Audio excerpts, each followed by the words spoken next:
So box, box, box.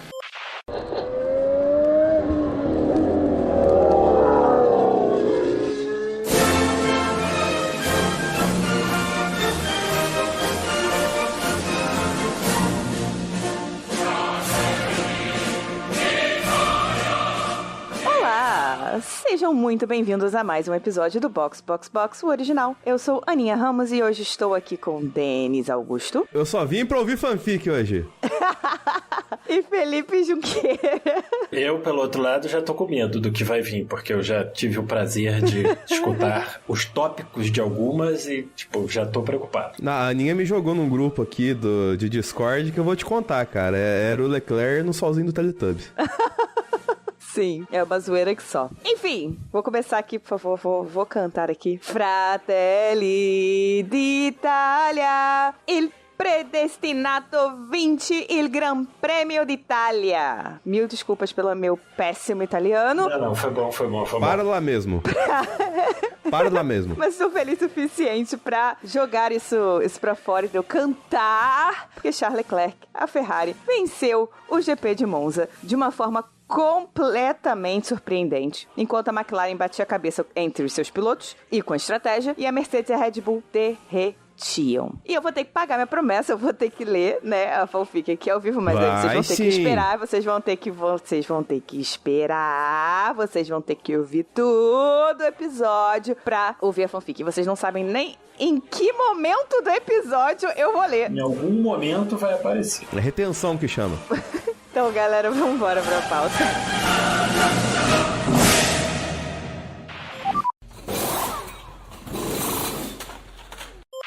O pódio foi Charles Leclerc, Oscar Piastri e Lando Norris. Porque a gente já vai começar com Papaya Cash aqui pra falar mais uma vez que o Norris acabou.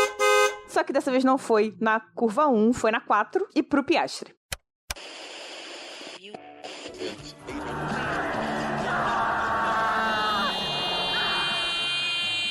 I can't, it's broken! It's broken! Fuck!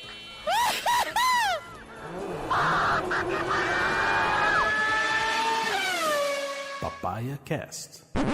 Eu acho engraçado que o Papaya Cast e os outros casts sempre vem no começo, quando o Ferrari Cast, que era pra vir no começo, vem no final.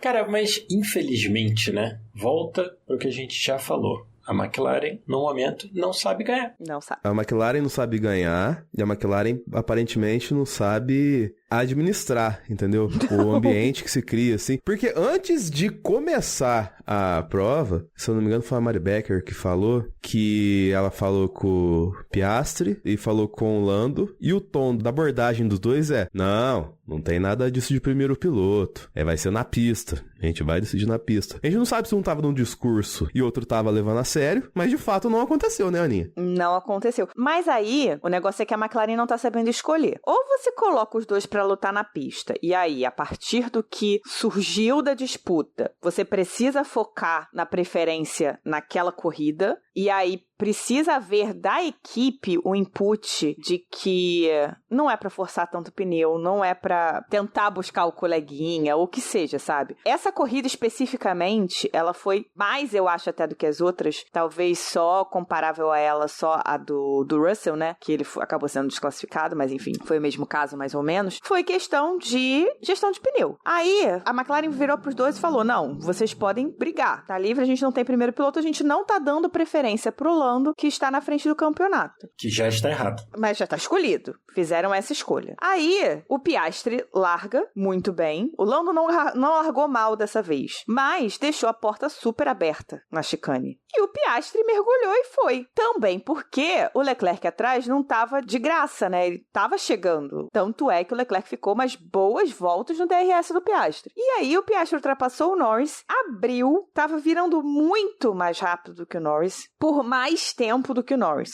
O que denota outra faceta do Norris, que é sentir a pressão. Sentir a pressão. A partir do momento que o Piastri passou ele, o carro dele deu uma balançada, o Leclerc pulou na frente, ele não conseguiu chegar. Ele deu uma segurada, deu uma economizada nos pneus e tal, e aí partiu pro ataque. Mas quando ele partiu pro ataque, já tava a tática e ele já tava correndo atrás, era do undercut. Deu o undercut e tudo mais, mas ele nunca esteve no ritmo do Piastri. Aí, mesmo que a McLaren pensasse, vamos dar um undercut no Piastri, ou vamos fazer um jogo de equipe aqui. Não tinha como, porque o Lando não tava chegando no Piastri. O que aconteceu nesse momento, Aninha, você vai saber muito bem, porque é bem parecido com um caso que nós dois vivemos recentemente no esporte, que é o Palmeiras tentando fazer o segundo gol no Botafogo antes de fazer o primeiro. O Lando, ele queria já ganhar a corrida, sendo que ele tinha acabado de passar o Leclerc e não tinha nem chegado perto de passar do Piastri. E aí, cara, você fica todo atabalhoado e se você tropeça nas próprias pernas. Sim. E aí a gente tem um gráfico maravilhoso que o Felipe fez e eu postei no nosso agora Blue Sky, né? Eu acho que também foi pro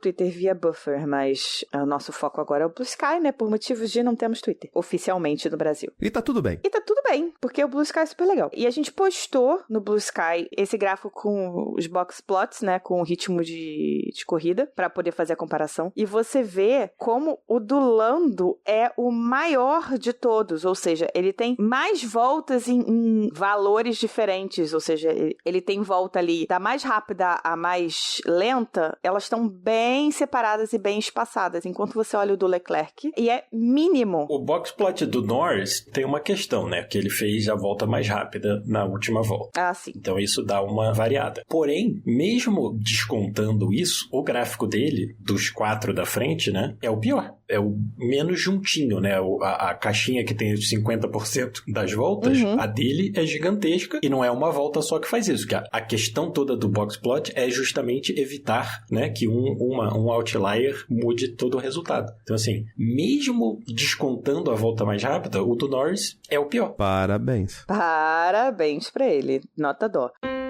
Isso explica muito também do porquê, eu acho, né, que ele não conseguiria ganhar essa corrida independentemente da questão do Leclerc ter feito uma parada. Porque ele não teve consistência a corrida toda. Ele estava o tempo todo correndo atrás do próprio rabo, essa é a verdade, porque ele não chegava no Leclerc, ele não chegava no Piastri. O Piastri com uma corrida muito melhor do que a dele, que talvez mais bem gerenciada, poderia ter sido vitoriosa, se ele tivesse, não vai conseguir ficar com o carro na pista com aquele pneu, né, no segundo stint, o primeiro de duros. Se tivesse parado antes, ele com certeza teria ali o offset de pneus para passar o Leclerc. Mas quando eles decidiram parar, já estava tarde demais. Eu tava olhando para aquilo e falei, gente, eles vão parar para quê agora? O Leclerc e o Sainz vão ficar na pista. A McLaren parar tarde demais, Aninha? Que absurdo você falar uma coisa dessa. Nunca aconteceu. A McLaren errar a estratégia, meu Deus! Nunca aconteceu. Porque, pelo menos que eles dividissem a estratégia, né? O Norris parou, porque ele destruiu o pneu dele tentando chegar no Piastri. E ele teve que parar, ele não tinha outra opção. Ele deu uma errada que ele perdeu entre 2 e 3 segundos pro Leclerc. Sim, na volta 31 ou 32, coisa assim, ele deu uma mega errada, o Leclerc colou nele, quer dizer, ajudou o Leclerc. Sim. Eu vou falar a mesma coisa que eu falei enquanto a corrida estava acontecendo. O fato da McLaren ter chegado para um grande prêmio, que eles estavam largando em primeiro e segundo, no qual um dos pilotos dele tem chance de ganhar o campeonato de pilotos, o outro não. E eles têm tudo para ganhar o campeonato de construtores, o fato deles começarem essa corrida sem ter conversado como seria a primeira volta e também ter conversado que, caso o Piastri estivesse na frente do Norris no final da corrida, o Piastri deixaria o Norris passar, é uma incompetência de como ganhar um campeonato que é inacreditável. Inacreditável para uma equipe que tem tanta gente experiente. O Zac Brown basicamente vive do automobilismo a vida toda. O André Stella é mega experiente e o fato deles não terem, aparentemente, conversado sobre isso, e assim, quando essas coisas são conversadas e não são cumpridas, elas imediatamente, né, alguém fala, então já teria aparecido, é algo que pra mim é inacreditável, porque, assim, o Norris largou bem, o Piastri largou bem, eles ocuparam o espaço chegando na primeira chicane,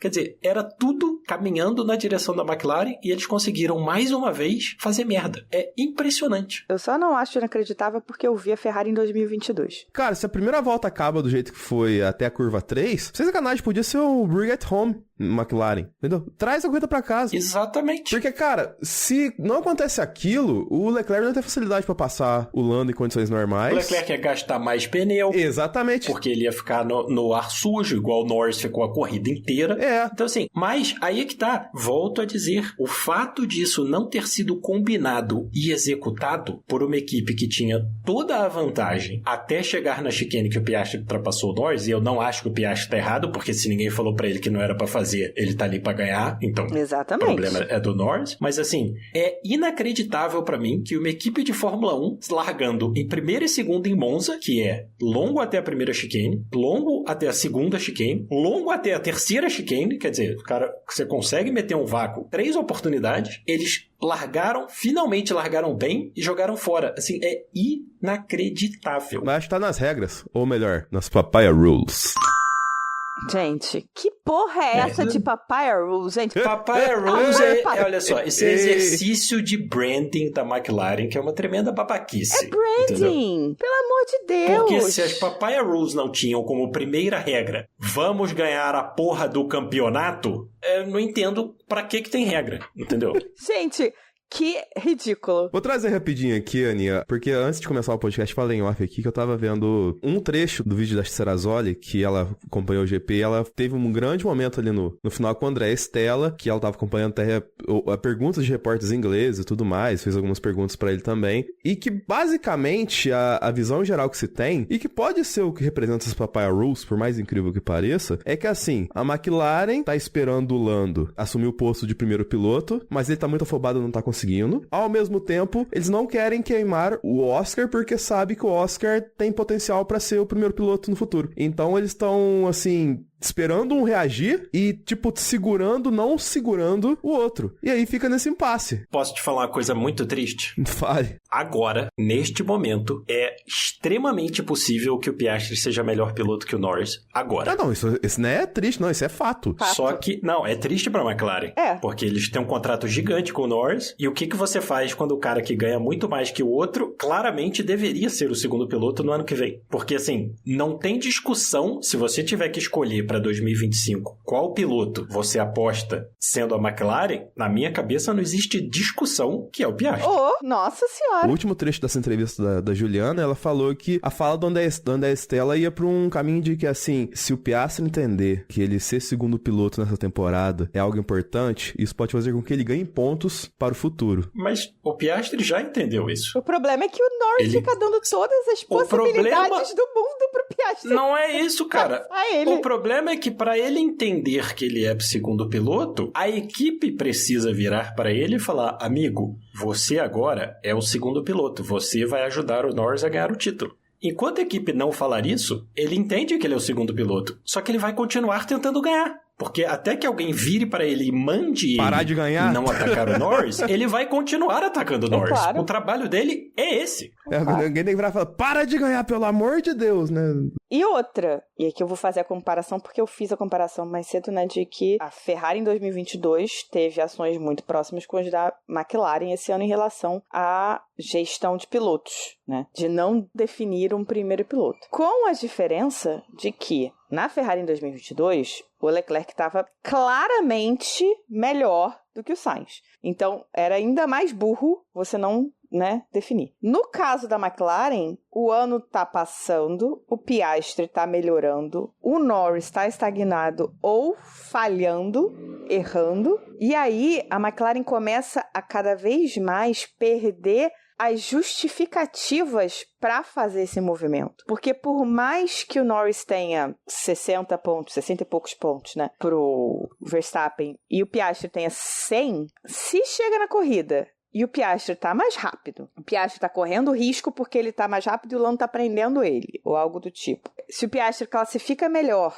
e larga na frente, e o Lando não chega, como foi, quer dizer, dessa vez não foi, o Piastri não classificou melhor, mas o Piastri passou, abriu e o Lando não chegou. Como é que a McLaren justifica essas ordens, entende? Porque eu entendo e concordo com o jogo de equipe, com a ordem de equipe, para você poder ter todo mundo trabalhando junto. Mas quando o cara que você, no caso da McLaren, precisa colocar como prioridade, não corresponde, como ele não correspondeu em Monza, você começa a ter dificuldade de justificar, mesmo que o outro saiba que, né, ele tem poucas chances de ganhar. Enfim, matematicamente, Até o Leclerc tem chance de ganhar o campeonato de piloto.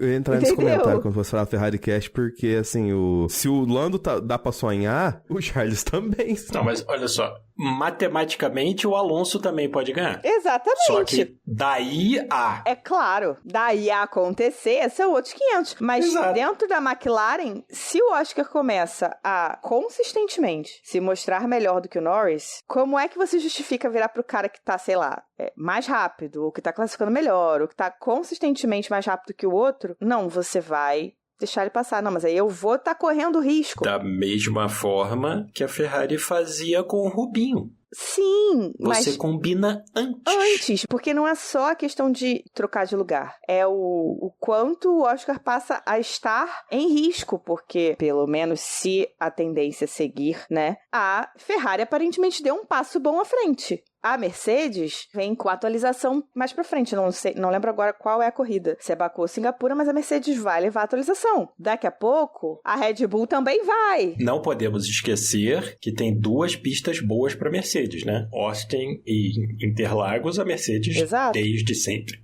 com essas regras novas, vai bem. E tem 2 pistas boas pra Ferrari, Baku e Singapura.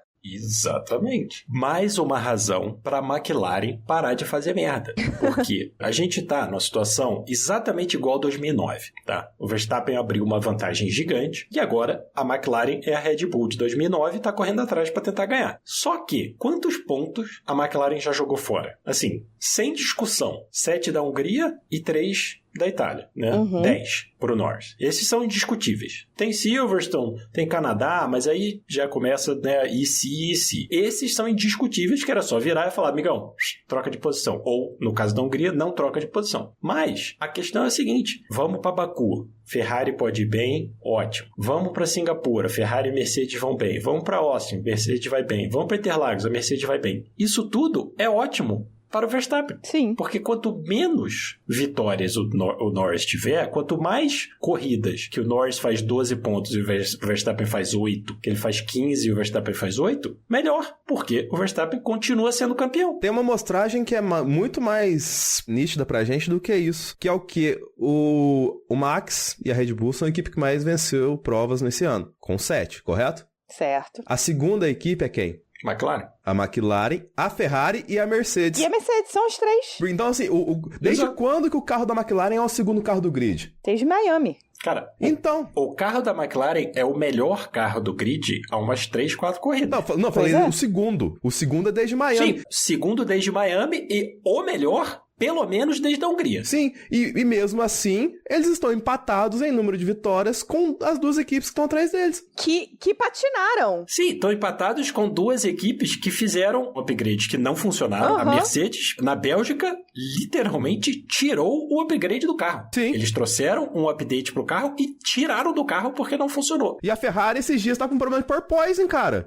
Sim, desde que fez o update, a Ferrari não tava em lugar, não tava conseguindo nada. Mas é isso que eu tô falando. A McLaren está jogando pontos fora. Assim, graças ao Sérgio Pérez, a McLaren vai ganhar o campeonato de construtores. Próxima corrida vai ultrapassar a Red Bull e tchau. Nunca mais a Red Bull alcança. Mas assim, o Norris poderia estar tranquilamente uns 25, 30 pontos mais próximos do Verstappen. E assim, eu digo tranquilamente que a Red Bull vai perder o campeonato de construtores, mas eu não digo tranquilamente que a McLaren vai vencer. Porque, cara, se você olhar o campeonato, tá 438 pra McLaren, mas tá 407 pra Ferrari. Cara, se a Ferrari mantém um ritmo e os 2 pilotos da Ferrari andam bem, não sei se vai ser tão fácil assim pra McLaren ganhar isso aí. Não, a McLaren vai ganhar. Não, vai ganhar, vai, mas era pra ganhar mais fácil ainda, é o que a gente tá falando. Sim, honestamente. Era pra McLaren chegar em Singapura, que é daqui a 2 corridas, com uns 50 pontos de vantagem sobre a Red Bull. E, acabou o campeonato de construtores. Entendeu? Sim. Mas eles jogaram vários pontos fora, e aí no campeonato de construtores, né, é por deixar vitória embora, como, por exemplo, essa da Itália. Da Bélgica dava pra ganhar. Mas, assim, é o que eu venho falando, cara. A McLaren precisa voltar a saber ganhar. Eles não sabem, porque, obviamente, a galera que tava lá quando a McLaren ganhava, não tem mais ninguém lá. Eles precisam voltar a saber ganhar. Eles não estão sabendo ganhar, cara. Essa corrida da Itália, pra mim, foi um caso, tirando nada do Leclerc, que ganhou, totalmente merecido. Mas, assim, a McLaren, se tivesse executado tudo certinho, não tinha chance pro Leclerc. Antes da gente entrar na Ferrari, que acho que tem uma informação muito importante pra dar sobre pontos, Aninha. Uhum. Porque o Felipe disse que chance até o Alonso tem. E eu somei aqui, se o Alonso ganhar todas as provas, ganhar todas as voltas mais rápidas, ganhar todos os sprints, ele não é campeão. Então, infelizmente, Fernando Alonso não pode ser mais campeão na temporada 2024. Eu estou tranquilo com essa informação. Bom, eu ia aproveitar o gancho do Felipe em relação à McLaren e ao Leclerc especificamente, para puxar o Ferrari Cast, porque na verdade eu acredito que foi 50-50. Foi metade incompetência da McLaren para ganhar e metade muita competência do Leclerc e da Ferrari para ganhar a corrida. Põe mais uns 15% aí do Russell na largada.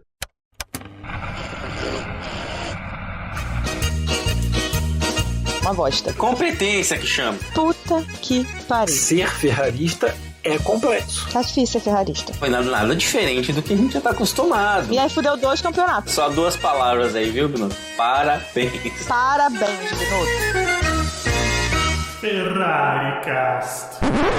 No domingo eu falei com você, no nível da corrida mítica do Leclerc, lá na Fórmula 2, que ele fez um pit stop no Bahrein, quando ninguém mais fez pit stop, e ganhou mesmo assim. O cara ganhou corrida de sprint com pit stop. O Leclerc, no domingo, foi absolutamente perfeito. Foi uma das melhores pilotagens que a gente já viu na Fórmula 1, porque ele executou exatamente o que era necessário, nem mais nem menos. E assim, né, a gente sempre fala, porque é Fórmula 1 e é o carro, bababá, mas assim, a Fórmula 1, você pode ter o melhor carro, você pode ter a melhor estratégia, bababá, a Fórmula 1 é um esporte de equipe, alguém tem que sentar no carro e fazer. E aí é uma das grandes dificuldades. E o Leclerc, no domingo, foi o cara que sentou e executou perfeitamente o que era necessário. É só a gente comparar com o Sainz, que obviamente estava numa situação diferente da corrida, porém não tinha nem perto do pneu que o Leclerc tinha no final, e o Sainz tinha o pneu 4 voltas mais novo que o Leclerc. Exato. Então, assim, não tem o que dizer.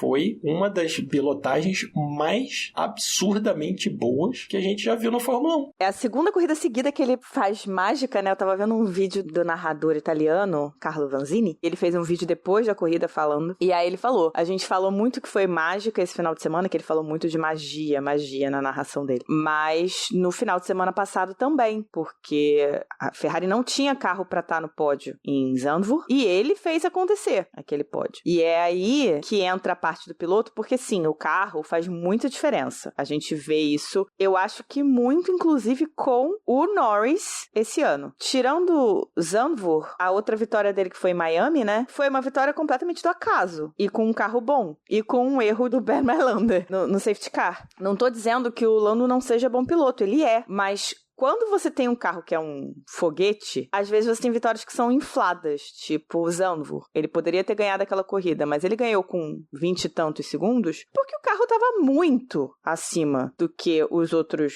carros estavam fazendo. E dessa vez, nessa corrida, não, a Ferrari não tinha o melhor carro. O Lando falou depois, né, da corrida, não, porque a Ferrari tinha o melhor carro esse final de semana. Não tinha.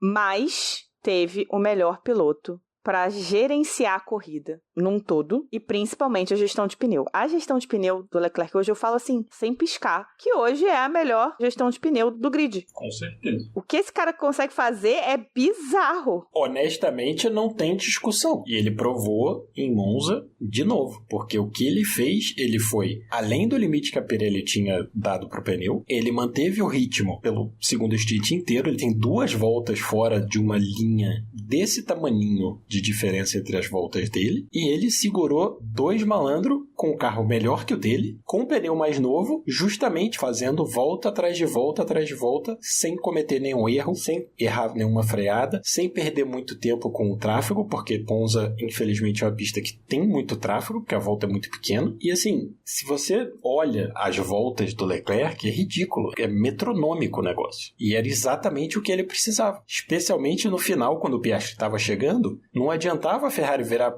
agora vira 1,22. Não, continua virando 1,23, porque o Norris não vai chegar, o Piastri não vai chegar, e não chegou. Cara, essa corrida pro Leclerc foi muito importante no sentido de que, assim, ele consolida uma, entre aspas, retomada de grandes atuações dele, assim, de autonomia de atuação. Ele foi consistente. Ele nunca caiu lá pro 1,20 e lá vai bordoado, mas nunca saiu do 1,20 baixo ali, entendeu? Ele foi consistente, ele fez o que deveria ser feito. Ele fez reloginho, como a gente falou. entregou o que isso deveria. E isso vai ser muito importante pro ano que vem pra ele. Porque ele vai sair de um cara que vai estar chegando na equipe, vai estar se entendendo. Depois de uma vida inteira com um staff todo pra ele, vai estar com um staff totalmente diferente, mas que é um heptacampeão mundial. E ele vai ter que, mais uma vez, marcar território. E ele parece estar mais confiante, mais consistente do que um certo tempo atrás ele estava, sabe? O Leclerc é muito importante chegar nessa fase da Ferrari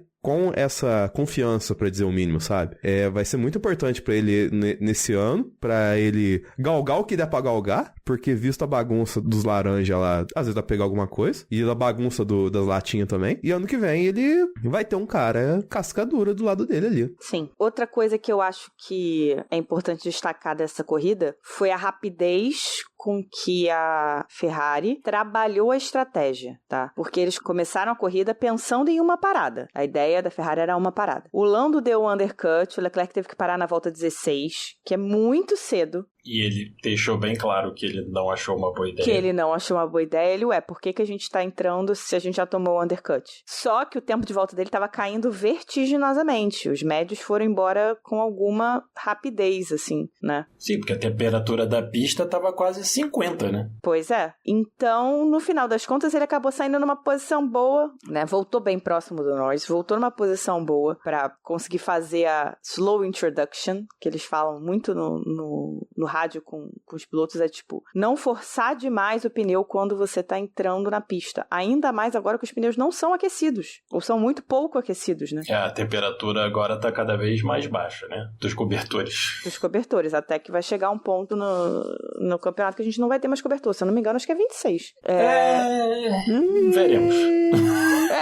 Podem mudar de ideia, mas as assim... equipes estão brigando bem pra não acontecer nunca, mas veremos.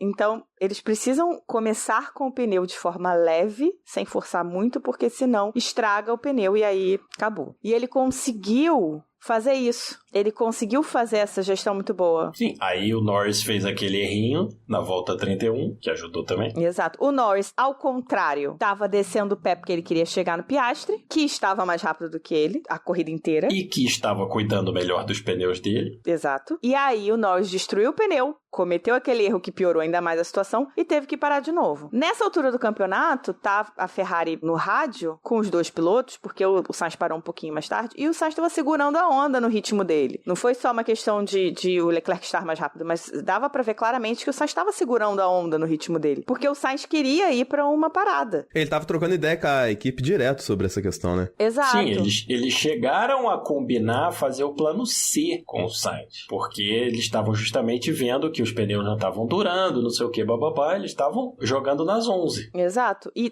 a equipe tava conversando com os dois pilotos o tempo todo. Era plano B, plano C, aí falava plano A, não sei o que, a gente sabe qual é esse plano. Não, a gente não sabe. Mas, no final das contas, o plano B, que foi o que eles foram pro final, era o de uma parada. Quando o Oscar entrou, aí a Ferrari... Não sei se foi quando o Oscar entrou ou logo antes que o Oscar entrou. O Sainz falou que, tipo, tá ok pra fazer o plano B. Perguntaram pro Leclerc se estava ok pra fazer o plano B mesmo. O Leclerc falou, perfeito. E assim foi. E aí o Oscar entrou. O grande erro da McLaren nesse ponto da corrida foi que eles não esperaram a Ferrari pra eles agirem. Quando você tá na frente, eles tinham que... Eles não podiam agir. Eles tinham que reagir. E tem o seguinte, né? Eles agiram com o Piastri baseado no que o Norris fez. Exato. Porque o Piastri já tinha falado que ele tava numa boa. Tipo, me deixa aqui que tá tudo bem. Eles falaram, não, vamos trocar pneu. Não, na verdade, perguntaram pra ele, dá pra você fazer uma parada? O que você acha de uma parada? Os pneus aguentam? Ele falou assim, eu acho que não, hein? O Piastri falou que não. Mas logo depois que ele sai do carro, ele comenta isso direto nas entrevistas. Que ele queria fazer uma parada só. Então, assim, naquela altura do campeonato, entre aspas, naquela altura da corrida, ele tava muito na cabeça que assim, pô, eu vou com uma parada só, o cara tá chegando, eu vou me defender. Ele já tava mentalmente preparado pra defender o Leclerc, sabe? Mas aí a coisa chamou e ele aceitou. Mas é justamente isso. Se a McLaren tivesse, como você falou, forçado a Ferrari a tomar a decisão, a virar pro Leclerc e falar, vai atrás dele, ele não ia ter pneu pra fazer isso. Exato. Mas porque o Norris estava sofrendo, né, o graining no pneu dele estava horrível, não sei o que, bababá, ele já, então beleza, então vamos parar, então vamos parar e é isso aí. Só que, na verdade, não precisava, né? Talvez desse certo a estratégia de McLaren se fosse umas 4 ou 5 voltas antes. Talvez. Sim, exato. Cara, aí é que tá. O plano da Red Bull, a Red Bull largou de duro, tá? Com o Verstappen e com o Pérez. O plano da Red Bull, desde o início, qual era? Era fingir que eles iam fazer uma parada, só que o Verstappen estava forçando. Então, o que ele ia fazer? Ele ia forçar o pessoal da frente a usar o pneu um pouco mais rápido. Essa galera ia entrar, trocar pro duro, e aí eles iam fazer a estratégia de 2 paradas. Essa era a estratégia da Red Bull. Tentar fazer com que os outros cometessem um erro de estratégia, que não deu certo. Tudo bem. O carro não tinha ritmo e tal. Ok. A McLaren, em nenhum momento, obrigou o Leclerc e o Sainz também a sair do plano deles. Não. E é isso que eles tinham que ter feito com pelo menos um dos carros. Exatamente. Tipo, vai pra cima, porque aí você força. Porque assim, o Leclerc, na verdade, na hora que o Piastri e o Norris pararam, e né, ele ganha aquela diferença gigante, 20 e tantos segundos, você tem, sei lá, 7 ou 8 voltas pra decidir o que você vai fazer. Só que você não pode dar essa oportunidade para a equipe. Como a Aninha falou, a McLaren tinha que ter forçado a Ferrari a tomar essa decisão. Em vez disso, eles deram todas as informações necessárias para a Ferrari. A Ferrari falou, muito obrigado, vamos seguir então aqui no nosso plano B e tchau para vocês. E a McLaren não tinha como chegar. Exato. O que a gente pode destacar, assim, além do fato de que a Ferrari agiu muito rápido em relação à estratégia, é o que a gente já falou da gestão de pneus. E aí fica muito clara a diferença entre o Leclerc e o Sainz, porque o Sainz foi passado com alguma facilidade. Rolou ali tem algumas coisas falando, não, porque o Sainz se sacrificou pela equipe. Não. O Sainz tentou segurar a posição dele, corretíssimo, e não conseguiu, porque ele também já não tinha pneu para isso. O Piastri chegou, passou, tchau, e deixou o Sainz para trás e foi embora. Exato. Então, assim, não teve sacrifício do Sainz, o Sainz estava na posição dele, e o máximo que ele estava fazendo de lutar não era,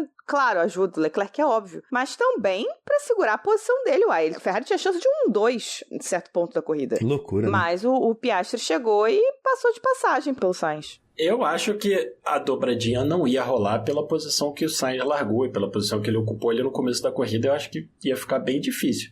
Mas, assim, a facilidade com que o Norris e o Piastri chegaram e deixaram o Sainz para trás só vem a alimentar ainda mais o fato de que da corrida fantástica que o Leclerc estava dirigindo. Porque o Sainz também não conseguiu segurar o mesmo ritmo por tanto tempo, fazendo exatamente a mesma volta.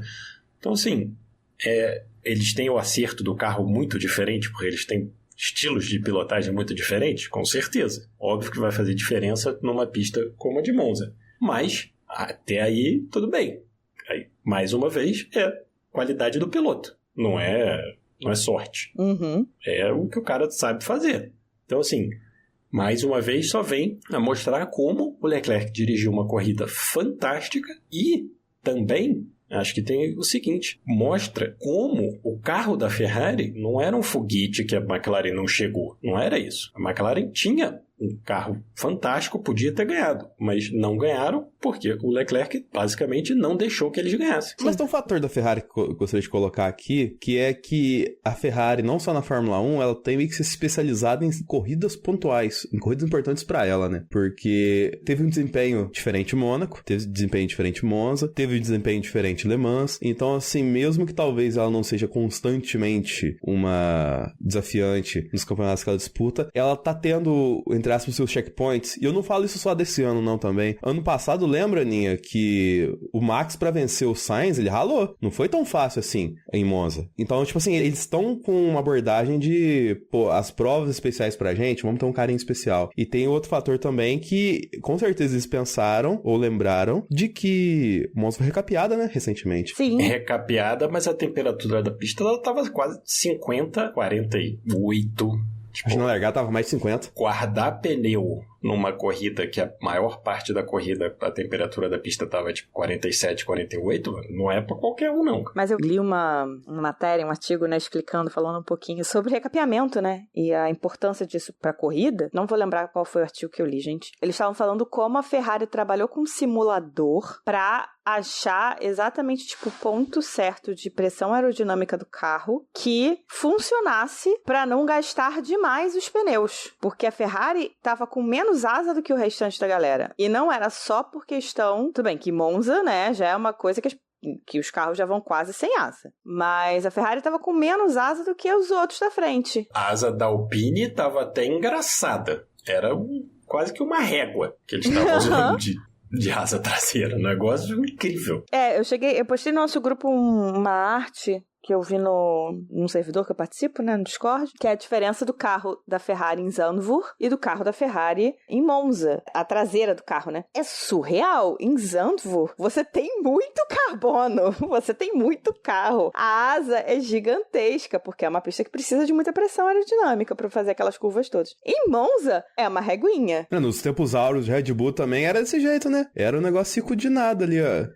Tanto na asa traseira de cima, quanto na beam wing, né, que é aquela de baixo, fica perto ali do difusor. Então, teve um trabalho muito forte da Ferrari, já que ia levar esses upgrades, né, pra Monza, pra saber exatamente como o carro ia funcionar em Monza. E agora que a gente vai ver em Baku se essas atualizações funcionam globalmente, ou se acabaram funcionando só pra essa corrida pontualmente, como acabou sendo Mônaco. E preciso destacar também, por favor, Charles Leclerc ganhou a corrida de casa finalmente esse ano, e a corrida de casa da Ferrari esse ano. Então, assim, foram as 2 corridas de casa no ano. É o primeiro piloto da Ferrari desde o Schumacher a ganhar as 2 corridas. No mesmo ano, no caso. No mesmo ano. A Monza e Mônaco, eu digo. Não corrida de casa e coisa, mas ganhar Monza e Mônaco, que são 2 das corridas mais importantes do ano, né? Não, tava falando a corrida de casa da equipe e do piloto, né? Que eu acho que o último... O último foi o Senna em 93. Exato. Então, temos aí alguns recordezinhos, né? Algumas coisinhas pra colocar no nome dele. Assim, Mônaco e Monza são 2 das corridas mais importantes do ano,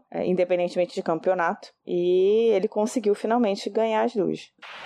E pra conseguir isso, a torcida faz mandinga, faz promessa, né, Aninha? Faz. Mas em vez de prometer subir a escada da penha de joelho, como é o tradicional, né?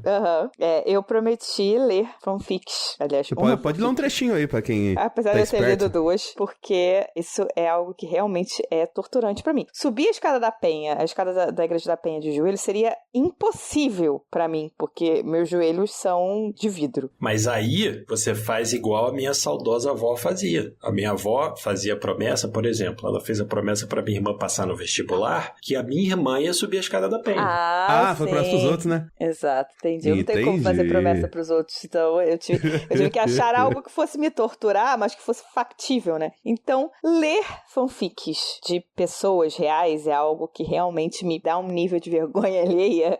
Sabe aquela vergonha alheia que te deixa se contorcendo? Sou eu lendo uma fanfic com pessoas reais. Eu soube outro dia, agora eu não vou lembrar qual é o tópico, que tem uma fanfic muito famosa que tem 6 milhões de palavras. Uhum. Você imagina o tamanho dessa belezinha. Não, mas acho que a melhor... Assim, independente da fanfic que a Aninha vai ler daqui a pouco, acho que a melhor fanfic da internet era Faustão com Selena Gomez do final do Twitter, né? E era maravilhoso. Porque é sempre umas paradas assim, tipo a Selena Gomez falando assim, e aí eu entrei no palco e ele olhou pra mim com um olhar penetrante e falou... Ô, louco, meu. Era maravilhoso, cara. Mas, Aninha, leia um trecho pra gente. Pra contextualizar, uma fanfic de Charles Leclerc e Carlos Sainz. Sim, como casal. Que isso, hein? Porque as pessoas fazem fanfics colocando os pilotos como casais. Eu li uma outra que eu não tive coragem de trazer pra vocês, porque era demais pra mim. E essa aqui já é dolorosa. Então, enfim, vamos lá. Música de fanfic, editor.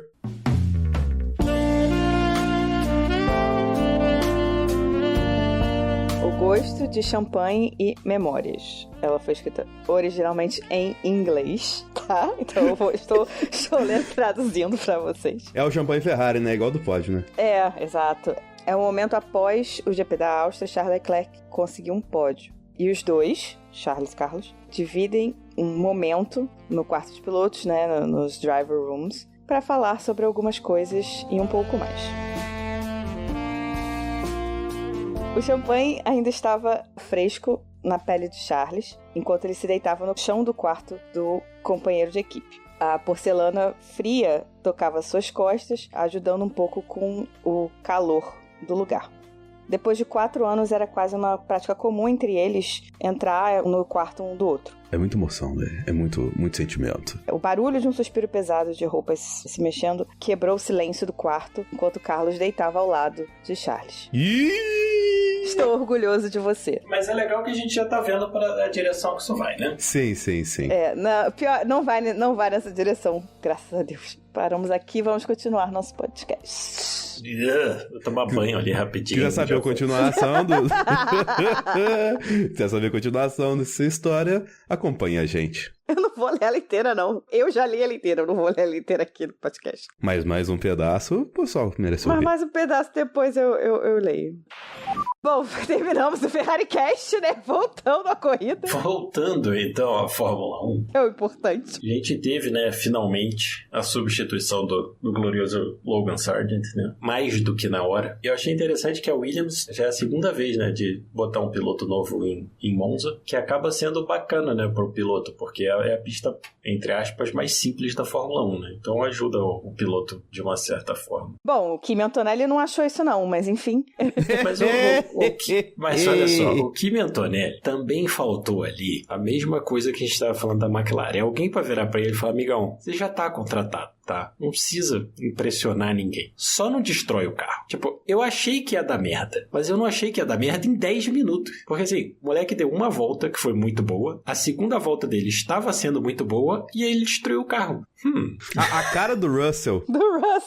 A cara do Russell, a hora que ele olha pra televisãozinha e vê o carro dele. Eu não entendi também por que eles deram o carro do Russell também pra não ele. sei. O Hamilton tá saindo da equipe, filho. Dá o carro dele, porra. A primeira vez que eu li que ele ia fazer o TL1, eu tinha lido que ele ia ficar no lugar do Hamilton, que ia ser no lugar do Hamilton. Eu falei, porra, faz todo sentido, né? Vão tirar o cara, aliás, vão dar o carro pra ele, que é o carro que vai ser dele ano que vem, né? Até porque, assim, o menino tá em fase de crescimento, o Hamilton não é lá muito alto, e, cara, faria total sentido ele ir no carro do Hamilton por questão até de adaptação do carro. Mas não, aí coloca lá ele do lado do Russell, que o Antonelli do lado do Russell parece um gnomo. É literalmente uma criança. É, que não, a gente mandou no nosso grupo de apoiadores, assim, o quão velho você é. O Antonelli, ele era mascotinho da Fórmula 1 com a logo nova da Fórmula 1. Exato. Pois é. Momentos tristes. Que a gente para e olha pra ver a nossa idade, né? Enfim. Quando o Berman estreou na Fórmula 1, eu oficialmente passei a ter um filho mais velho que um piloto de Fórmula 1. Agora com o Antonelli, bicho, porra, o moleque fez 18 anos uma semana atrás. Doloroso. Você não precisa mais falar sobre isso. Enfim, falando sobre a Mercedes, o Antonelli foi com o carro na parede no TL1, né? Mas a Mercedes conseguiu recuperar, muito bem, obrigado. Mas o carro não estava bom esse final de semana. O Russell fez uma boa classificação, conseguiu colocar em P3. O Piastri deu uma empurrada nele pra fora na largada, mas daí pra frente só pra trás. Não, e aí o Russell fez merda, né? Porque o Russell quebrou a asa dianteira na espuminha da chicane. Uhum. Falando em espuminha, o Lando também beijou a espuminha dos box, né? No O desespero Lando dele. beijou. Cara, mas olha só, eu não sei quantos dos nossos ouvintes gostam das fórmulas inferiores, mas na Fórmula 3 teve um maluco que, eu não diria que ele destruiu o isopor, não. O cara simplesmente passou reto e não freou e pegou um, depois pegou outro, mas assim, o negócio explodiu de uma forma, foi hilário. Porque o cara nem tentou fazer a chicane, entendeu? Pé embaixo, fez puf, puf e seguiu a vida. Mas aí você tem essa corrida do Russell trocando o bico e ainda ficando na frente do Pérez. E o Hamilton tava lá em velocidade de cruzeiro, né? O Hamilton correu sozinho, ficou ali no limbo do P5, no caso. O Russell conseguiu se recuperar bem, ainda ficou na frente do Checo, que não esteve tão atrás do Max quanto de costume. E aí é que vem a magia do carro ruim. Vocês acham que o piloto bom faz diferença no carro ruim? Faz, né? Ele faz umas mágicas de vez em quando. Mas no constante, né? Quanto pior for o carro, mais próximos estão os companheiros de equipe, independentemente de quão bom eles forem em relação ao outro, entendeu? Sim, porque o carro é uma bosta. Em relação ao Red Bull, 2 pontos. Primeiro, parabéns, Checo. Ele não deixa a gente esquecer que ele é o Checo, né? Não, olha só. Ele conseguiu ficar atrás do Russell, ele conseguiu ficar atrás do Sainz, ele conseguiu ficar atrás do Hamilton. Assim, tudo com o Pérez esse ano dá meio passo pra frente e dá 3 passos pra trás. Ele, chegou no Q3, que belo qualifying, né? Não tava a perigo em hora nenhuma. Chega no domingo, ele faz essa belezura de corrida que ele fez. Exatamente. E sobre o Max, eu acho que ele tava sendo visionário, né, Aninha? Porque ele saiu a vida inteira reclamando que o carro tava ruim, né? Chamando a velha quando tava lá com 30 segundos de vantagem, lá falando que o carro tava... meu pneu tá ruim. E eu acho que agora faz sentido, né? Porque eu acho que... será que o Max viu que o carro era tão ruim, mas era tão soberano assim que não fazia diferença? E agora que não faz diferença, o carro é ruim de verdade? É literalmente isso, cara. É isso. Tinha uma diferença tão grande que o carro podia estar ruim que ele ainda ia estar ganhando, mas ele tava ali falando as coisas que incomodavam ele. Só que agora, essa diferença já não existe mais. Então, os problemas do carro fazem muito mais sentido. É pegar o carro em Singapura nos últimos anos, que o carro da Red Bull bosta em Singapura nos últimos anos, que é uma pista que é complicada. Acho que a Red Bull pode olhar agora pro Circuit of the Americas, né? Porque Baku e Singapura, a chance maior é que o carro deles não vai selar essas coisas. Pois é. Na Baku, você tem que confiar no talento do Sérgio Pérez nas ruas, né? Aí sim, essa vai ser a mudança. Uhum. Vai sim. Ele tem mostrado muito isso. Sérgio Pérez tem mostrado muito o talento dele. E aí o carro é ruim de trás, é ruim de frente, é ruim do meio, é ruim de tudo, né, agora. E o Max fala assim, né, que agora é tipo, se ele chega na entrevista, fala assim, né, pô, a gente tem um carro que era complexo de frente e complexo de trás e a gente não tá conseguindo desenvolver ele agora, a gente tem que achar uma solução. Ele falou uma coisa muito engraçada, ele falou assim, não, a gente tinha o melhor carro disparado ano passado, em 2023, e agora a gente tem um monstro, e a gente não sabe o que fazer, e a gente precisa resolver. Sim, mas eu gostei muito da declaração do Sainz que ele deu outro dia, que ele falou, alguém perguntou, né, do ritmo da Ferrari e tal, e ele falou, cara, a única equipe que realmente entende o carro é a McLaren. A gente tá só tentando adivinhar o que fazer, porque ninguém E aí que a galera tá começando a entender, não. vai trocar o regulamento. Parabéns, filho. Pois é, sempre é sempre bom, assim, né? Porra. Assim, não tô falando que, né, precisa ser igual a Fórmula Indy, que tá, sei lá, 15 anos com o mesmo carro, 12 anos com o mesmo carro, um negócio assim. Mas, tipo, podia dar, né, uns, assim, 6, 7 anos, só pra... Porque, assim, eu tava conversando hoje com outro fã de Fórmula 1,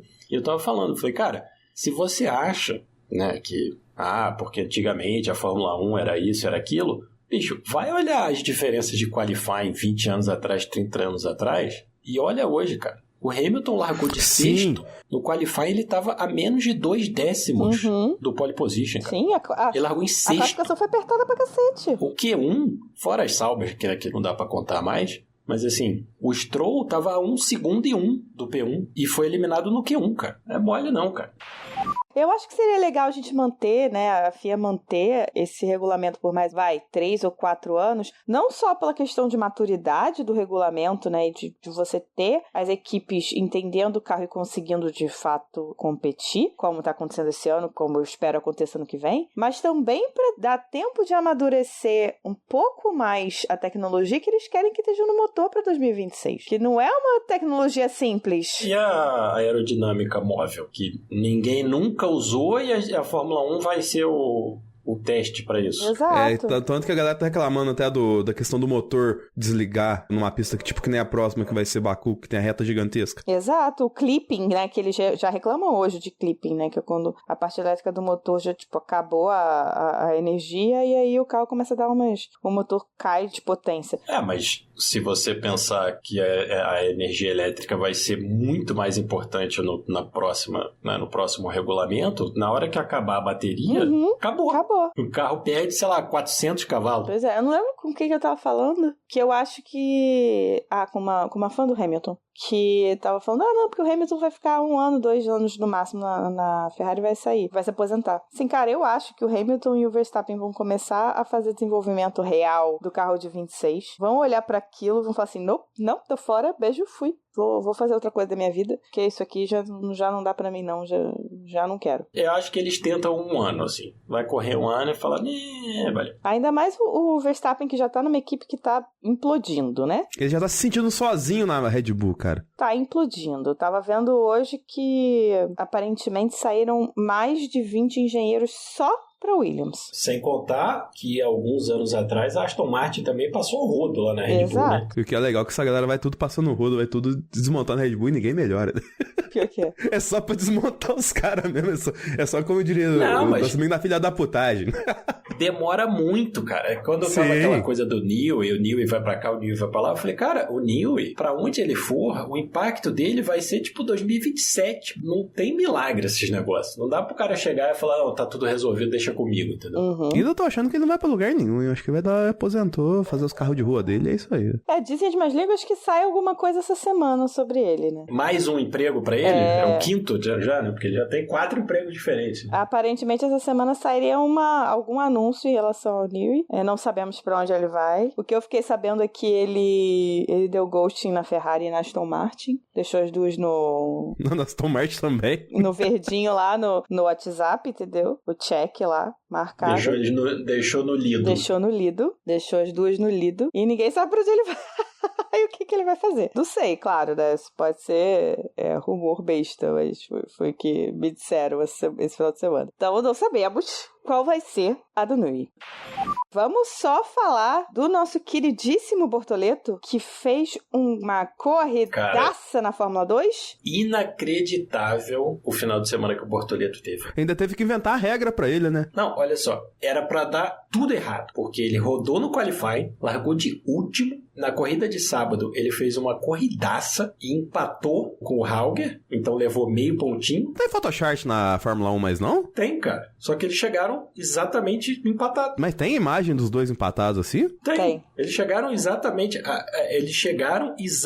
empatados até o milésimo de segundo. Não tinha nenhuma diferença entre eles. No relógio deu pra ver assim, mas eu queria ver a foto assim, dos dois bicos assim na linha. Sim, eles passaram junto. Aí, não satisfeito, que assim, é um milagre, né? O maluco largar de 22 e chegar em 8º numa corrida que, né, o asfalto estava quente, o pneu não dura tanto, assim, já foi, e uma corrida que não tem vantagem exatamente de carro, né? Os carros são todos iguais e só o setup que muda. Aí no domingo, o maluco larga de último, na primeira volta ele já estava, sei lá, em 14º, chega na liderança quando a galera começa a parar, e assim, do nada, porque já estava num momento assim mais tranquilo da corrida, tem o safety car perfeito para ele, porque na hora que entrou o safety car, ele estava na reta oposta, sozinho, porque ele tinha, né, aberto uma boa vantagem, então ele entrou, fez o pit stop dele, sossegado, bateu o recorde, porque foi o Giovinazzi? Acho que foi, de 21º para primeiro. E era o recorde absoluto, e aí ele foi de 22º para primeiro. E, para completar, que é mais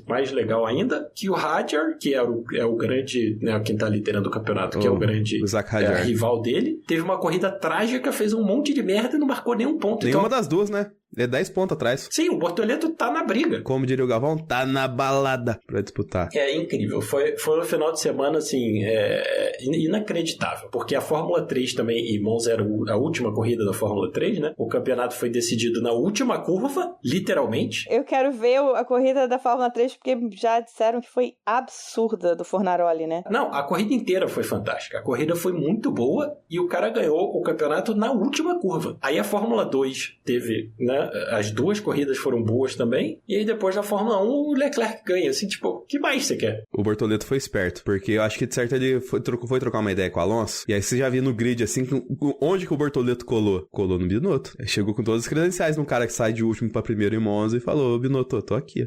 Aparentemente a Audi está considerando Bottas, Bortoleto e Pourchaire. Sem nenhuma pachequice, tá? Sem nenhuma pachequice. Eu acho o Bortoleto a melhor opção. E depois dessa gloriosa prova do Bottas de péssimo sexto. O Bottas tá em último do campeonato, o Colapinto já ultrapassou o Bottas.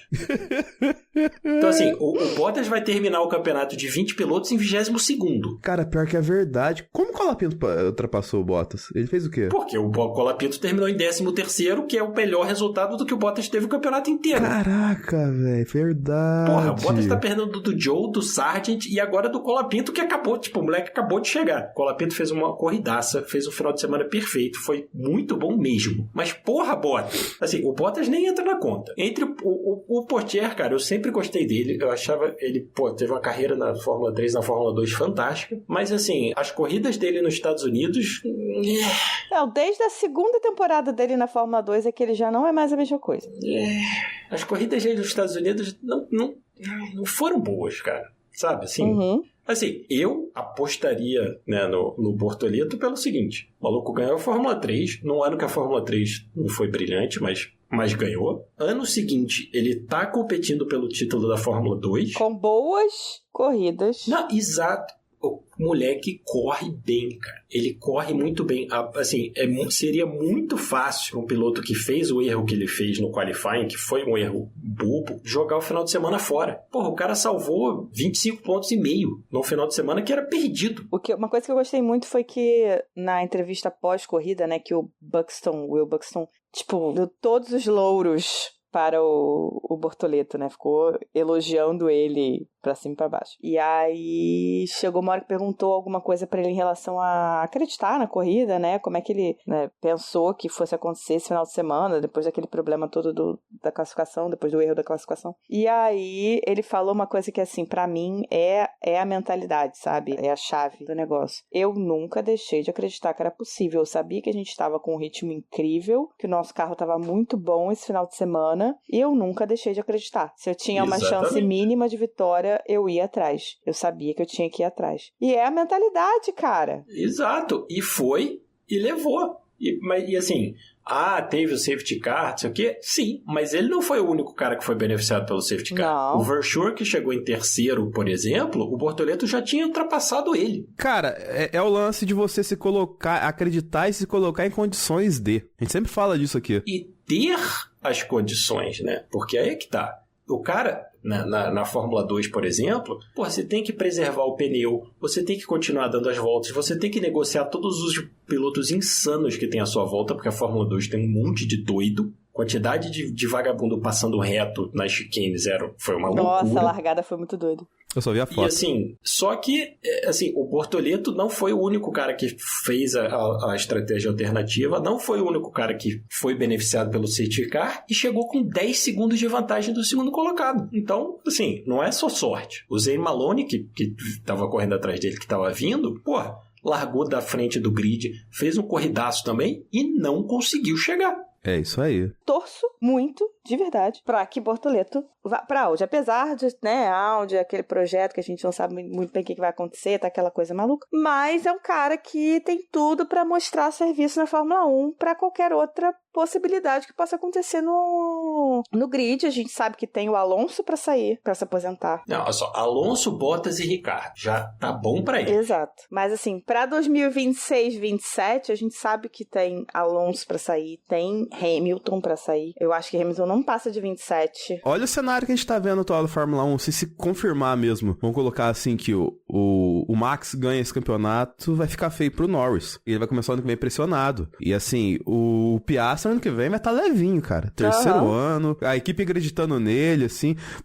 Pra implodir o Norris ano que vem, se ele perder esse campeonato, cara... Ouve o que eu tô te falando. Ano que vem, o Piastri é o primeiro piloto da McLaren. E ele vai pra lá, provavelmente pra essa equipe, ele não vai deixar de ser piloto McLaren. Sim, e aí ele é piloto McLaren, ele tem a conexão com o Alonso, ou seja, com a Aston Martin, a Red Bull procurando por um bom segundo piloto, e eu não boto nenhuma firmeza nos pilotos da academia hoje, da Red Bull, nem no Lawson, pra falar a verdade. O melhor pro Bortoleto seria não ganhar o campeonato. Né? Sim. Porque se ele ganhar, ele não pode correr no que vem. Mas assim... Se rolar essa vaga da Audi, essa carreira ganhou a Fórmula 3, o ano seguinte ganhou a Fórmula 2, ano seguinte tá na Fórmula 1, é pra muito pouca gente. É. O próprio Piastri, que obviamente não deveria ter ficado um ano fora, ficou um ano fora. Ganhou a Fórmula 3, ganhou a Fórmula 2 com o prêmio, um ano de férias. Foi Russell e Leclerc que conseguiram fazer essa proeza. Exato. Mas ele vai ficar de fantasma, né, cara? Ano que vem, se o Bortoleto faz isso, mesmo que ele fique fora de tudo, ele vai ficar de fantasma de uma galera ali. E dizem que ele vai fazer um TL, né? Acho que não vai ter sprint, né? No Brasil. E o Russell, não vamos esquecer, ganhou a Fórmula 3 e ganhou a Fórmula 2 em cima do Norris, né? E do Albon. Exatamente. Finalizamos. Chega por hoje. Já falamos muito de Monza. Vamos pro nosso melhor, pior decepção.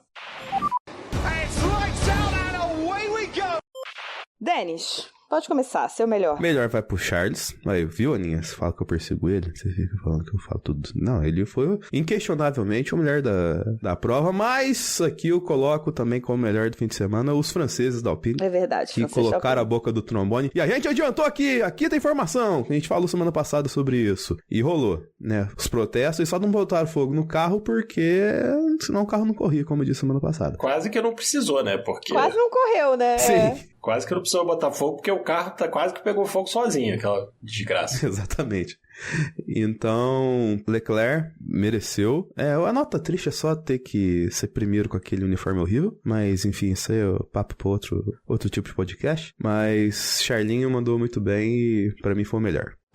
Pior Stroll, porque ele conseguiu ficar lá atrás e, como chave de merda do GP dele, ele deu uma atrapalhadinha no Piastri ali, né? Então, assim, ele já não fez nada pra ajudar e ainda atrapalhou, assim.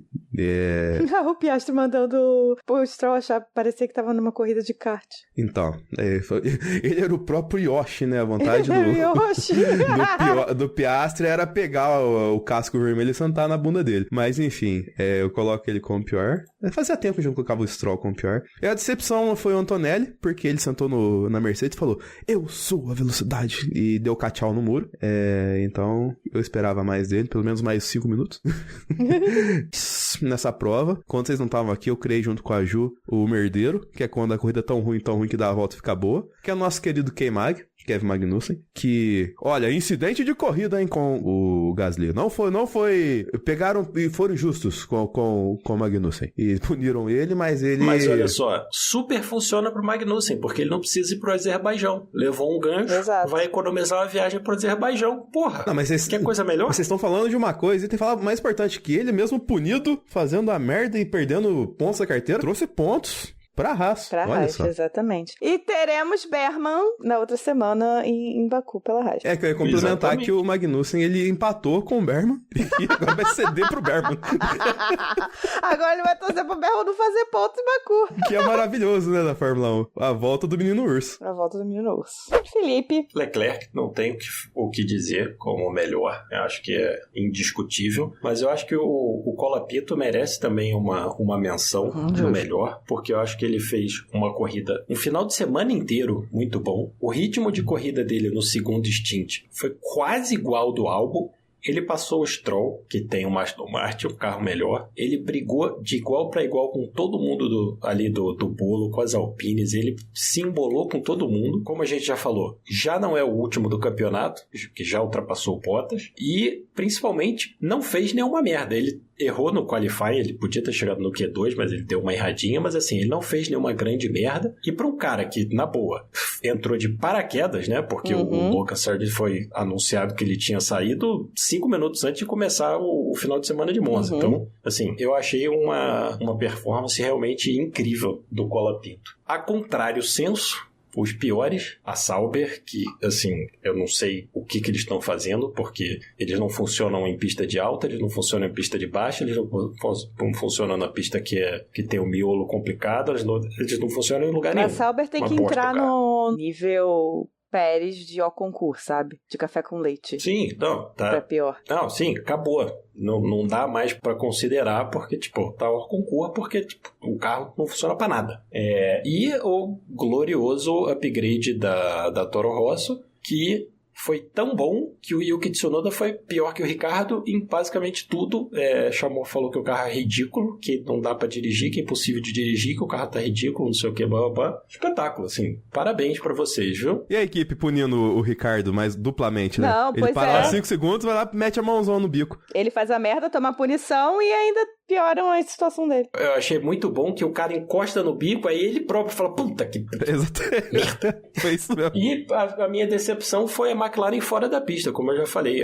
Pra mim é inacreditável e inaceitável que a McLaren, com o melhor carro, não tenha capacidade de combinar como que eles vão fazer para maximizar os pontos deles no campeonato de construtores e de pilotos. Pra mim é inimaginável essa situação. Então, assim, não dá pra entender. Aninha, e você? Bom, meu melhor, Charles Leclerc, não tem nem o que dizer. Ele capitano, como chamam os mecânicos dele. O Perceval.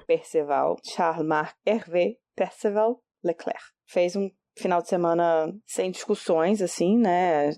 A corrida dele foi realmente sensacional. O carro da Ferrari não estava fácil de dirigir na classificação. Os dois pilotos estavam reclamando bastante do carro na classificação, com muito understeer, né? Muita subviragem.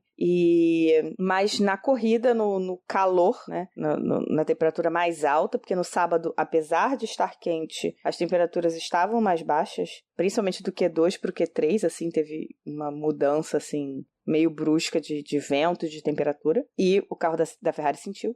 No domingo, com o calor, que tava assim, absurdo, tão absurdo que Mari Becker passou mal, melhoras pra ela, inclusive, a Ferrari conseguiu botar o carro numa boa janela, e o Leclerc conseguiu principalmente manter os pneus ativos, né? Ele passou pelo graining de forma mais rápida do que os outros e conseguiu que os pneus funcionassem por muito mais tempo do que os outros, e foi chave para essa corrida. Chave. Então, assim, trabalho excepcional dele no final de semana. Já falei, repito, vou repetir quantas vezes quiser. Hoje é o melhor gerenciador de pneus do grid e é o melhor classificador. Bota um carro decente na mão dele, que aí vocês vão ver que ele também tem o melhor race pace. Mas aí eu ainda não posso dizer pra vocês com toda a certeza do mundo que ele tem o melhor race pace, porque o carro da Ferrari é uma bela bosta. Mas é isso. Pior, Red Bull, esse final de semana, sim, não estava em lugar nenhum. Derreteram, erraram pit stop, erraram setup. Já teve isso também.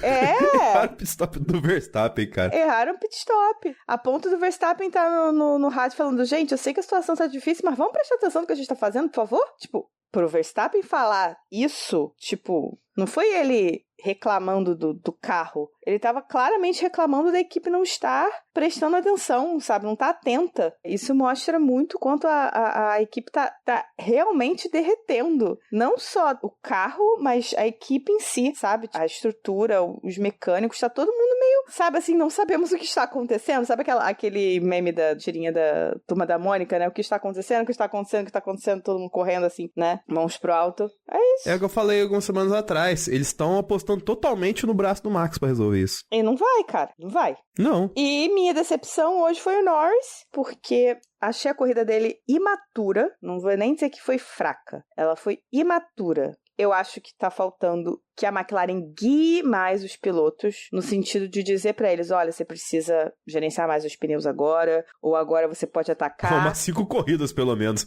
Exato. Não, sim, porque assim, eles estão fazendo perguntas pros pilotos e deixando coisas nas mãos dos pilotos que eles é que deveriam decidir. Uma coisa é ouvir o piloto. Eles têm que ouvir o feedback do piloto, é claro. Mas há certas decisões que são eles que têm que tomar. Porque assim, o pneu da McLaren o pneu do carro tá indo embora. Ok, mas qual é a comparação com os outros carros? É a equipe que tem essa comparação. O máximo que o piloto vai saber é do cara que tá perto dele, na frente ou atrás. O da frente porque ou tá muito na frente e ele não tá alcançando, ou porque ele tá chegando rápido no cara. E o de trás é a mesma coisa. Mas o todo da corrida, quem tem é a equipe. Eu vivo falando isso em relação à Ferrari e repito em relação à McLaren. Quem tem que tomar certas decisões é a equipe. A equipe precisa dar informações pro piloto e dizer pro piloto em certos momentos, faz isso, faz aquilo, você precisa gerenciar mais, você precisa gerenciar menos, ou agora você pode atacar, agora você não pode. E falta isso na McLaren. Os rádios que eu acompanho, né, durante a corrida, falta isso. Eles jogam muito na mão do piloto e tomam poucas decisões, sendo que eles aqui têm os dados de verdade, né? Mas de qualquer maneira, o Norris não é rookie. Gastar os pneus da forma que ele gastou é algo que eu espero do Oscar.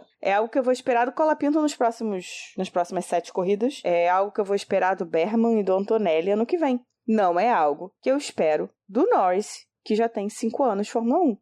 Eu achei a corrida dele imatura. A corrida dele foi completamente imatura. E se é um cara que tá tentando lutar por um campeonato, não dá pra ser assim. Exatamente. So box. Finalizamos. Pera aí. Finalizamos nada, não. A senhorita vai ler agora a lista de apoiadores que fizeram e nós agradecemos muito por proporcionar esse podcast maravilhoso. E você vai fechar esse podcast lendo a fanfic. Eu não vou ler tudo, já falei. Vou ler mais um parágrafo, mas eu não vou ler ela toda. Ela é grandinha aqui. Mas estamos aqui esperando esse parágrafo. Tá. Então vamos lá, vamos agradecer aos nossos apoiadores, que sem eles nós não estaríamos aqui. Então agradecimento de coração aos nossos apoiadores Monza e agradecimento nominal aos nossos apoiadores Silverstone, Interlagos e Mônaco, que são Leonardo Fernandes, Hugo Costermani, Leco Ferreira, Fernando Jambeiro, Bruna Soares, Carol Polita, Jaime de Oliveira, Diogo Moreira, Ed Silva, Bruno Lopes, Jéssica de Araújo, Eric Andriolo, Viviane Rocha e o nosso mais novo apoiador Márcio Ferreira, que entrou essa semana no nosso grupo de apoiadores e já tá recebendo recebendo vários memes e várias figurinhas, como massa demais, que a gente sempre joga quando a galera chega lá. É isso aí. Muito obrigada, galera. Sem vocês, não estaríamos aqui. Então tá bom, vou terminar aqui meu momento de pura vergonha alheia e vou ler o próximo parágrafo desta fanfic. Música, editor! Charlie sorriu ao se virar para responder o seu companheiro de equipe. Olhos castanhos devolveram seu olhar. Seus olhos se moveram para os lábios cheios de Carlos. Eles pareciam tão macios e rosados na luz da tarde. Que isso? Eita, nós. Ai, meu Deus do céu. Ele se perguntou se eles eram tão macios quanto pareciam.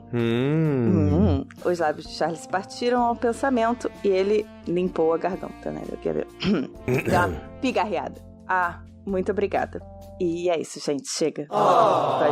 Dói demais, gente. É fisicamente doloroso fazer isso. Ah, mas dá pra entender. Quem nunca ficou assim por Carlos Sainz? Tem isso também. É doloroso. Sim. Mas a Aninha foi bravamente até o final. Enfim, gente. Ou até onde ela conseguiu. Ou até o final dela. Não. Olha só. Eu sozinha li ele todo. E li uma outra também que é bem pior do que essa. Paguei minha promessa, tá? Eu li tudo. Agora, não dá, gente, pra ler em voz alta, não. Aí já é demais. Já é demais pra mim. E se o Charlin conseguir remontar, Daninha? Se ele buscar o campeonato, o que você vai fazer? Porra, não. Eu preciso pensar sério, porque eu tava aqui, tô pensando, de repente, uma promessa pra Interlagos, porque, né, eu sempre vou pra Interlagos, eu sempre me fodo vendo esse cara se ferrar em Interlagos. Então, eu tava pensando aqui numa promessa pra Interlagos, mas, assim, eu tenho que pensar direitinho. Coisas que são difíceis, mas que são factíveis pra mim, né? Difíceis, mas palpáveis. Pois é. Cara, olha só, campeonato de pilotos pro Leclerc, você pode prometer o que vai quiser, bicho. Ah, sim, não vai rolar. Mas eu juro por se não acontecer uma tragédia muito trágica, vai rolar não. Eu fiz essa promessa com toda a certeza do mundo de que não ia acontecer, gente. Eu juro pra vocês que eu não acreditava mesmo que ia acontecer. Até porque pra quem não se atentou ao último programa, a Aninha gravou essa promessa depois do podcast gravado. E ela do nada arrancou isso do multiverso dela, que ela ia fazer uma promessa pro Charles ganhar. Não, eu já tinha feito... Torna tudo melhor, sabe? Eu já tinha feito essa promessa no Twitter. E aí eu lembrei que eu não tinha comentado essa promessa no podcast, né? Eu falei, quer saber? Vou botar aqui no podcast, já que se acontecer o que não vai acontecer, isso na minha cabeça, né? Eu vou sofrer, pelo menos eu dou faço as pessoas rirem da minha cara, né? Dou uma felicidade pros nossos ouvintes. Só que aconteceu É a vida. E eu vou deixar muito bem claro aqui que não é que eu não confiasse em Charles Leclerc. Em Charles Leclerc eu sempre confio. Eu não confiava nem um pouco no carro da Ferrari. Olha só. Mas, enfim, Leclerc fez a mágica dele. E é isso. Estamos aqui. Muito que bem. E vocês sofreram comigo um pouquinho do que eu sofri. É isso, gente. Chega. Chega depois dessa. Eu preciso tomar um banho, como disse o Felipe, né? E dormir.